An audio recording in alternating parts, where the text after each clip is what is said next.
एक बार फिर से सलैया साहित्य संसार में आपका स्वागत है। आज प्रेमचंद की कहानी बड़े भाई साहब आपके समक्ष प्रस्तुत है। मेरे भाई साहब मुझसे 5 साल बड़े थे, लेकिन केवल 3 दर्जे आगे।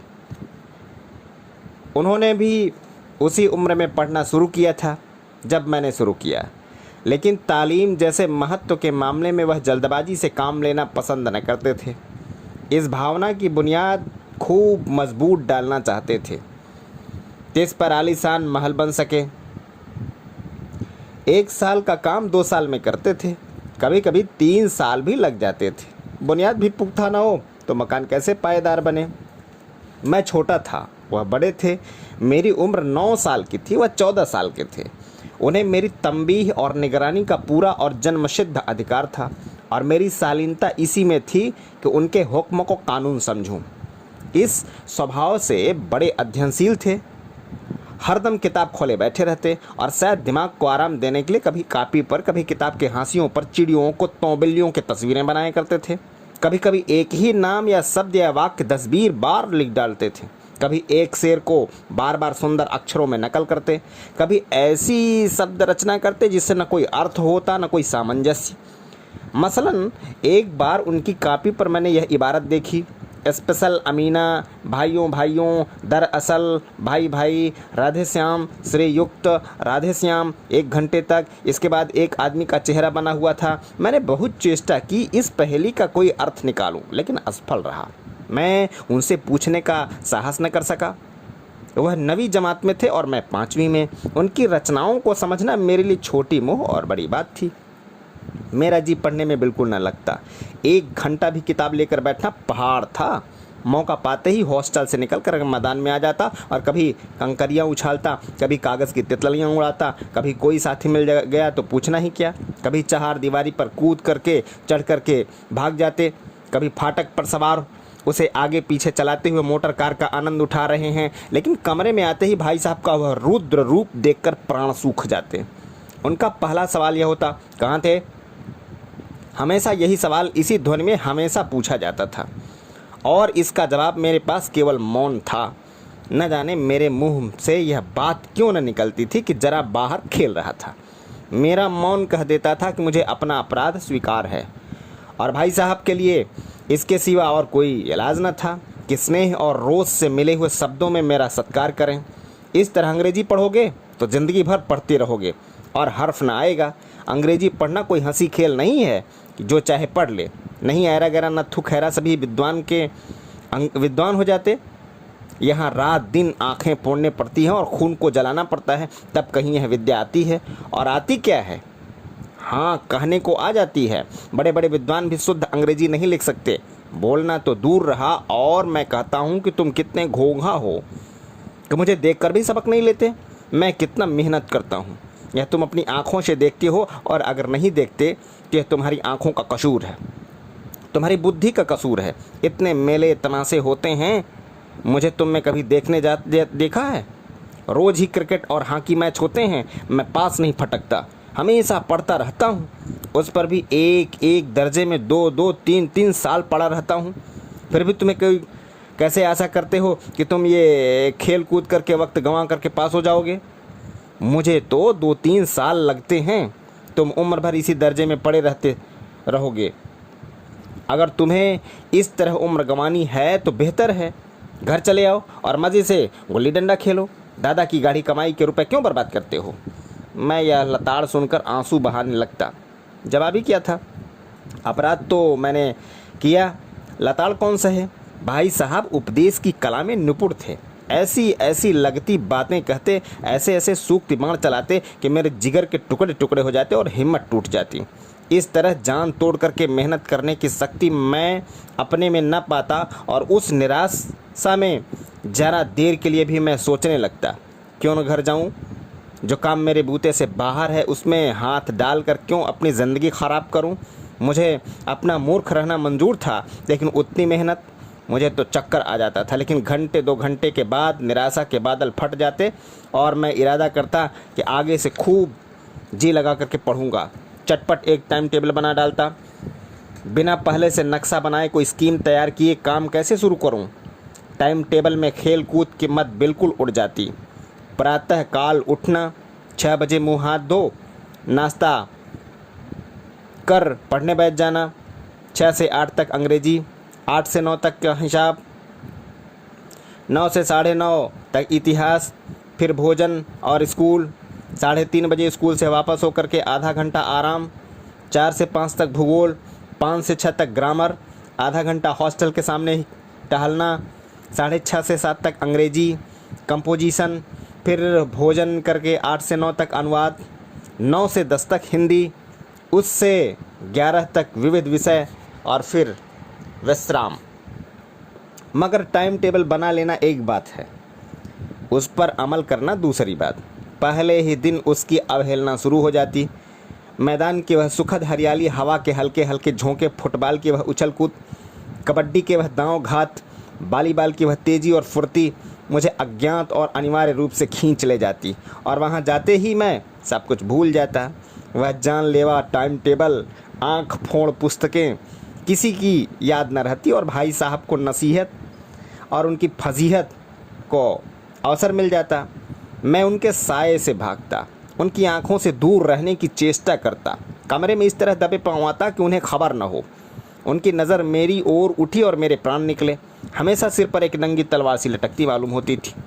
फिर भी जैसे मौत और विपत्ति के बीच आदमी मोह और माया के बंधन में जकड़ा रहता है, मैं फटकार और घुड़कियाँ खाकर भी खेल कूद का तिरस्कार न कर सकता। सालाना इम्तहान हुआ, भाई साहब फेल हो गए, मैं पास हो गया और दर्जे में प्रथम आया। मेरे और उनके बीच में केवल 2 साल का अंतर रह गया। जी मैं आया भाई साहब को आड़े हाथे लूँ। आपकी वह घोर तपस्या कहाँ गई? मुझे देखिए, मज़े से खेलता भी रहा और दर्जे में अव्वल भी हूँ। लेकिन वह इतने दुखी और उदास थे कि मुझे उनसे दिल हमदर्दी हुई और उनके घाव पर नमक छिड़कने का विचार ही लज्जास्पद जान पड़ा। हाँ, अब मुझे अपने ऊपर कुछ अभिमान हुआ और आत्मसम्मान भी बढ़ा। भाई साहब का वह रोब मुझ पर न रहा। आज़ादी से खेलकूद में शरीक होने लगा। दिल मजबूत था, अगर उन्होंने फिर फजीहत की तो साफ कह दूंगा, आपने अपना खून जलाकर कौन सा तीर मार लिया? मैं तो खेलते कूदते दर्जे में अव्वल आ गया। जबान से हेकड़ी जतनाने का साहस न होने पर भी मेरे रंग ढर से साफ जाहिर होता। लेकिन भाई साहब का वह आतंक मुझ पर अब नहीं था। भाई साहब ने इसे भांप लिया। उनकी सहज बुद्धि बड़ी तीव्र थी और एक दिन जब मैं भोर के समय सारा समय गुल्ली डंडी की भेंट करके ठीक भोजन के समय लौटा तो भाई साहब तो मानो तलवार खींच ली और मुझ पर टूट पड़े। देखता हूँ इस साल पास हो गए और दर्जे में अव्वल आ गए तो तुम्हारा दिमाग हो गया है। मगर भाईजान, घमंड ने तो बड़ों बड़ों का नहीं रहा, तुम्हारी क्या हस्ती है? इतिहास में रावण का हाल तो पढ़ा होगा, उसके चरित्र से तुमने कौन सा उपदेश लिया? हाँ, यूँ ही पढ़े होगे, महज इम्तहान पास कर लेना कोई चीज़ नहीं, असल चीज़ है बुद्धि का विकास। जो कुछ पढ़ो उसका अभिप्राय समझो। रावण भूमंडल का स्वामी था। ऐसे राजों को चक्रवर्ती कहते हैं। आजकल अंग्रेजी के राज्य में विस्तार बहुत बढ़ा हुआ है, पर उन्हें चक्रवर्ती नहीं कह सकते। संसार में अनेकों राष्ट्र अंग्रेजी का आधिपत्य स्वीकार नहीं करते, बिल्कुल स्वाधीन हैं। रावण चक्रवर्ती था। संसार के सभी महीप उसे कर देते थे। बड़े बड़े देवता उसकी गुलामी करते थे। आग और पानी के देवता भी उसके दास थे। मगर इसका अंत क्या हुआ? अंत में उसका नाम निशान तक मिटा दिया गया। कोई उसे एक चुल्लू पानी देने वाला भी न बचा। आदमी और जो कुकर्म चाहे करे, पर अभिमान न करे, इतराए नहीं। अभिमान किया और दीन दुनिया दोनों से गया। शैतान का हाल भी पढ़ा होगा। उसे यह अभिमान हुआ था कि ईश्वर का उससे बढ़कर सच्चा भक्त कोई है ही नहीं। अंत में हुआ यह कि स्वर्ग में नरक में ढकेल दिया गया। शाहे रूम ने भी एक बार अहंकार किया था, भीख मांग मांग कर मर गया। तुमने भी अभी केवल एक दर्जा पास किया है और अभी से तुम्हारा सिर फिर गया, तब तुम आगे पढ़ चुके। यह समझ लो कि तुम्हें अपनी मेहनत से पास नहीं हुए। अंधे के हाथ बटेर लग गई, मगर बटेर केवल एक बार लग सकती है, बार बार नहीं लग सकती। कभी कभी गुल्ली डंडे से भी अंधा चोट निशाना पड़ जाता है। इससे कोई सफल खिलाड़ी नहीं हो जाता। सफल खिलाड़ी वह है जिसका कोई निशाना खाली न जाए। मेरे फेल होने पर मत जाओ, मेरे दर्जे में आओगे तो दांतों पसीना आ जाएगा। जबल जबरा और ज्योमेट्री के लोहे के चने चबाने पड़ेंगे और इंग्लिस्तान का इतिहास पढ़ना पड़ेगा। बादशाहों के नाम याद रखना आसान नहीं है। 8 हेनरी ही गुजरे हैं।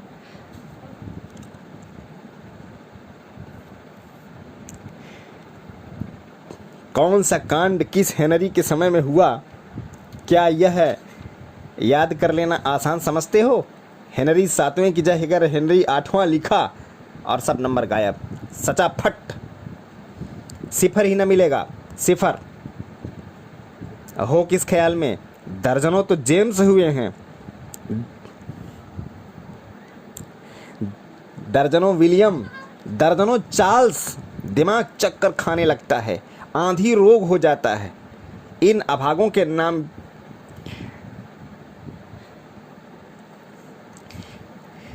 भी न जुड़ते थे। एक ही नाम के पीछे दोयम, सोयम, चहारुम, पंजुम लगाते चले गए।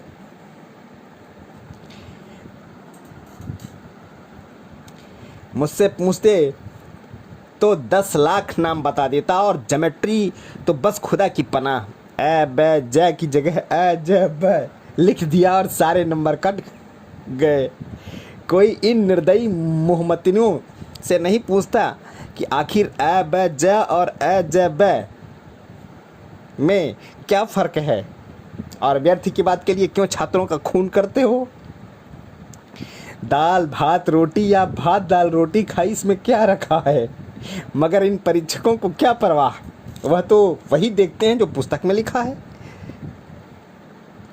चाहते हैं कि लड़के अक्षर अक्षर रट डालें, और इसी रटंत का नाम शिक्षा रख छोड़ा है।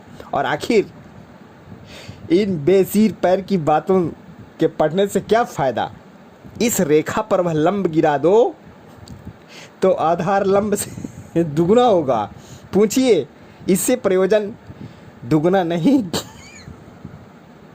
चौगुना हो जाए, या आधा ही रहे मेरी बला से। लेकिन परीक्षा में पास होना है तो यह सब खुराफात याद करनी पड़ेगी। कह दिया, समय की पाबंदी पर एक निबंध लिखो जो 4 पन्नों से कम न हो। अब आप कॉपी सामने खोले, कलम हाथ से लिए, उसके नाम की रोइए।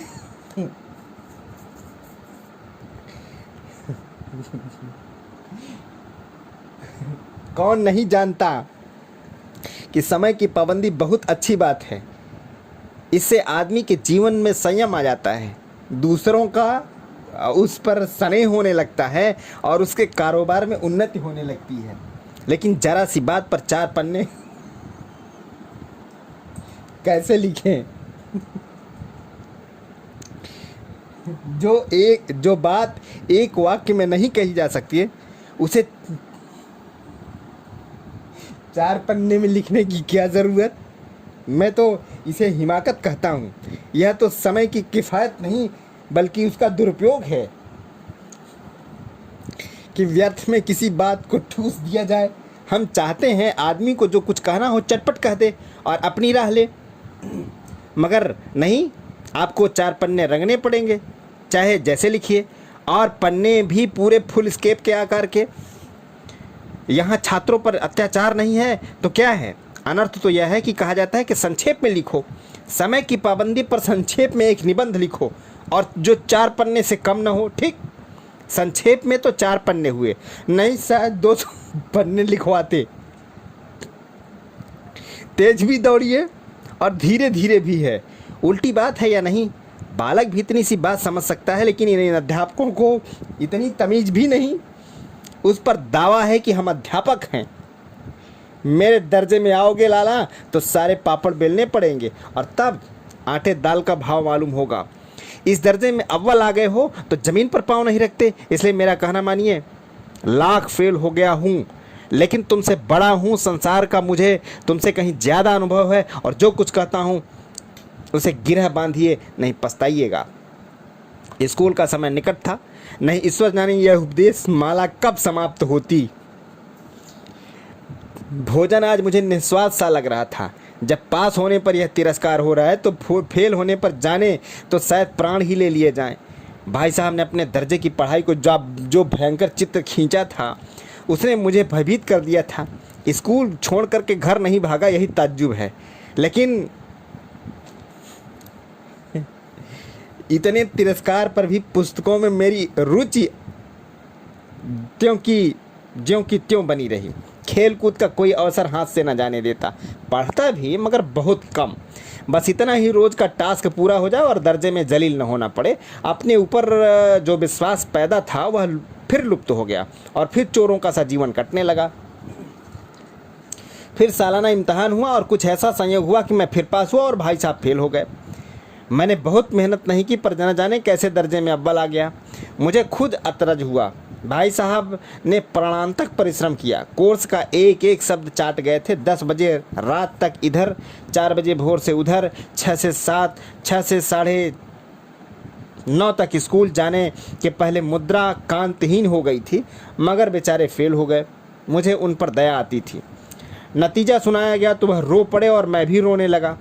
अपने पास होने की खुशी आधी हो गई। मैं भी फेल हो गया होता तो भाई साहब को इतना दुख न होता, लेकिन विधि की बात कौन टाले। मेरे भाई साहब के बीच में अब केवल 1 दर्जे का अंतर और रह गया। मेरे मन में एक कुटिल भावना उदय हुई कि कहीं भाई साहब 1 साल और फेल हो जाएं तो मैं उनके बराबर हो जाऊं, फिर वह किस आधार पर मेरी फजीहत कर सकेंगे। लेकिन मैंने इस कमीने विचार को दिल से बलपूर्वक निकाल डाला।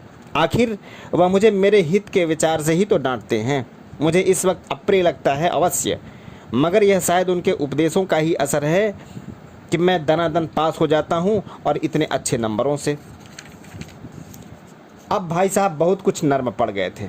कई बार मुझे डांटने का अवसर पाकर भी उन्होंने धीरज से काम लिया। शायद अब वह खुद समझने लगे थे कि मुझे डांटने का अधिकार उन्हें नहीं रहा, या रहा भी तो बहुत कम। मेरी स्वच्छंदता भी बढ़ी। मैं उनकी सहिष्णुता का अनुचित लाभ उठाने लगा। मुझे कुछ ऐसी धारणा हुई कि मैं पास ही हो जाऊंगा, पढ़ूं या ना पढ़ूं। मेरी तकदीर बलवान है, इसलिए भाई साहब के डर से जो थोड़ा बहुत पढ़ लिया करता था वह भी बंद हुआ। मुझे कनकौवे उड़ाने का नया शौक़ पैदा हो गया और अब सारा समय पतंगबाजी की ही भेंट होता था। फिर भी मैं भाई साहब की अदब करता था और उनकी नज़र बचाकर कनकौवे उड़ाता था। मांझा देना, कन्ने बांधना, पतंग टूर्नामेंट की तैयारियां आदि समस्याएं सब गुप्त रूप से हल कर ली जाती थी। मैं भाई साहब को यह संदेह न करने देना चाहता था कि उनका सम्मान और लिहाज मेरी नज़रों में कम हो गया है। एक दिन संध्या समय हॉस्टल से दूर मैं एक कनकौवा लूटने को बेतहासा दौड़े चला जा रहा था। आंखें आसमान की ओर थीं और मन उस आकाशगामी पथिक की ओर जो मंद गति से झूमता पतन की ओर चला आ रहा था। मानो कोई आत्मा स्वर्ग से निकलकर विरक्त मन से नए संस्कार ग्रहण करने आ रही हो। बालकों की पूरी सेना लग्गे और झाड़दार बांस लिए इनका स्वागत करने की ओर दौड़ी चली आ रही थी। किसी को अपने आगे पीछे की खबर न थी। सभी मानो उस पतंग के साथ ही आकाश में उड़ रहे थे। जहाँ सब कुछ समतल है, न मोटर गाड़ियाँ हैं, ट्राम न गाड़ियाँ, कुछ नहीं है।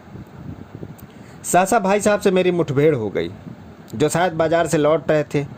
उन्होंने वही हाथ पकड़ लिया और उग्र भाव से बोले, इन बाजारी लौंडों के साथ धेले के कनकौवे के लिए उड़ा दौड़ते हुए तुम्हें शर्म नहीं आती? तुम्हें इसका भी कुछ लिहाज नहीं कि अब नीची जमात में नहीं हो, बल्कि 8वीं जमात में आ गए हो और मुझे केवल 1 दर्जा नीचे हो। आखिर आदमी को कुछ तो अपने पोजीशन का ख्याल रखना चाहिए। एक ज़माना था कि लोग 8वां दर्जा पास करके नायब तहसीलदार हो जाते थे। मैं कितने ही मेडलसियों को जानता हूं कि आज अव्वल दर्जे के डिप्टी मजिस्ट्रेट या सुपरिटेंडेंट हैं। कितने ही 8वें जमात वाले हमारे लीडर और समाचार पत्रों के संपादक हैं। बड़े बड़े विद्वान उनकी मातहती में काम करते हैं और तुम उसी 8वें दर्जे में आकर बाजारी लौंडों के साथ कनकौवे के लिए दौड़े चले जा रहे हो। मुझे तुम्हारी इस कमअक्ली पर दुख होता है।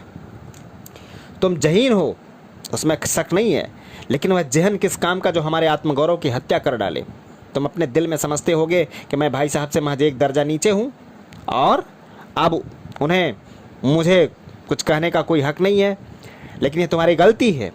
तुमसे 5 साल बड़ा हूँ। चाहे अब तुम मेरी ही जमात में आ जाओगे और परीक्षकों का यही हाल है तो निस्संदेह अगले साल तुम मेरे समकक्ष हो जाओगे और शायद 1 साल बाद मुझसे आगे भी निकल जाओगे। लेकिन मुझ में और तुम में जो 5 साल का अंतर है उसे तुम क्या खुदा भी नहीं मिटा सकता। मैं तुमसे 5 साल बड़ा हूँ और हमेशा रहूँगा। मुझे दुनिया का और ज़िंदगी का जो तजर्बा है तुम उसकी बराबरी नहीं कर सकते, चाहे तुम MA और डीलिट और डीफिल ही क्यों ना हो जाओ। समझे? समझ किताब बढ़ने से नहीं आती, दुनिया देखने से आती है। हमारी अम्मा ने तो कोई दर्जा नहीं पास किया और दादा भी शायद 5वीं 6ठी जमात से आगे नहीं गए, लेकिन हम दोनों को चाहें सारी दुनिया की विद्या पढ़ लें, अम्मा और दादा को हमें समझाने और सुधारने का अधिकार हमेशा रहेगा। केवल इसलिए नहीं कि हमारे जन्मदाता हैं, बल्कि इसलिए कि उन्हें दुनिया का हमेशा ज़्यादा तजर्बा है और रहेगा। अमेरिका में किस तरह राज व्यवस्था है और 8वें हेनरी ने कितने ब्याह किए और आकाश में कितने नक्षत्र हैं, यह बातें चाहे उन्हें न मालूम हो, लेकिन हजारों ऐसी बातें हैं जिनका ज्ञान उन्हें हमसे और तुमसे ज़्यादा है। दैव न करे आज मैं बीमार हो जाऊं तो तुम्हारे हाथ पाँव फूल जाएंगे, दादा को तार देने के सिवा तुम्हें कुछ सूझेगा नहीं। लेकिन तुम्हारी जगह दादा हों तो किसी को तार न दें, न घबराएं, न बदहवास हों। पहले खुद मर्ज पहचान कर इलाज करेंगे, उसमें सफल न हुए तो किसी डॉक्टर को बुलाएंगे। बीमारी तो खैर बड़ी चीज़ है, हम तुम तो इतना भी नहीं जानते कि महीने भर का खर्च महीना भर कैसे चले। जो कुछ दादा पैसे भेजते हैं उसे हम 20-22 तक खर्च कर डालते हैं और फिर पैसे पैसे को मोहताज हो जाते हैं। नाश्ता बंद हो जाता है, धोबी और नाई से मुंह चुराने लगते हैं। लेकिन जितना आज हम और तुम खर्च कर रहे हैं उसके आधे में दादा ने अपना पूरा बड़ा भाग उम्र का इज्जत और नेकनामी के साथ निभाया है और कुटुंब का पालन किया है, जिसमें सब मिलाकर 9 आदमी थे। अपने हेडमास्टर साहब को ही देखो, एमए हैं कि नहीं, और यहाँ एमए नहीं ऑक्सफोर्ड के 1000 रुपये पाते हैं, लेकिन उनके घर का इंतजाम कौन करता है? उनकी बूढ़ी माँ। हेडमास्टर साहब की डिग्री यहाँ बेकार हो गई। पहले खुद का इंतजाम करते थे, खर्च पूरा न पड़ता था, कर्जदार रहते थे। जब से उनकी माताजी ने प्रबंध अपने हाथ में ले लिया, जैसे घर में लक्ष्मी आ गई हो। तो भाईजान, यह गरूर दिल से निकाल डालो कि तुम मेरे समीप आ गए हो और अब स्वतंत्र हो। मेरे देखते तुम बेराह न चलने पाओगे। अगर तुम यूँ न मानोगे तो मैं थप्पड़ दिखाकर इसका प्रयोग भी कर सकता हूँ। मैं जानता हूँ कि तो मेरी बात जहर लग रही है। मैं उनकी नई युक्ति से नतमस्तक हो गया। मुझे आज सचमुच अपनी लघुता का अनुभव हुआ और भाई साहब के प्रति मेरे मन में श्रद्धा उत्पन्न हुई। मैंने सजल आँखों से कहा, हरगिज़ नहीं, आप जो कुछ फरमा रहे हैं वह बिल्कुल सच है और आपको उसके कहने का कोई अधिकार है। भाई साहब ने मुझे गले से लगा लिया और बोले, मैं कनकौवे उड़ाने को मना नहीं करता, मेरा भी जी ललचाता है, लेकिन करूं क्या? खुद बेराह चलूं तो तुम्हारी रक्षा कैसे करूं? यह कर्तव्य भी तो मेरे सिर पर है। संयोग से उसी वक्त एक कटा हुआ कनकौवा हमारे ऊपर से गुजरा। उसकी डोर लटक रही थी। लड़कों का एक गोल पीछे पीछे दौड़ा चला आ रहा था। भाई साहब लंबे हैं ही, उछल कर उसकी डोर पकड़ ली और बेतहासा हॉस्टल की तरफ दौड़े और मैं पीछे पीछे दौड़ा चला जा रहा था। जय हिंद, वंदे मातरम।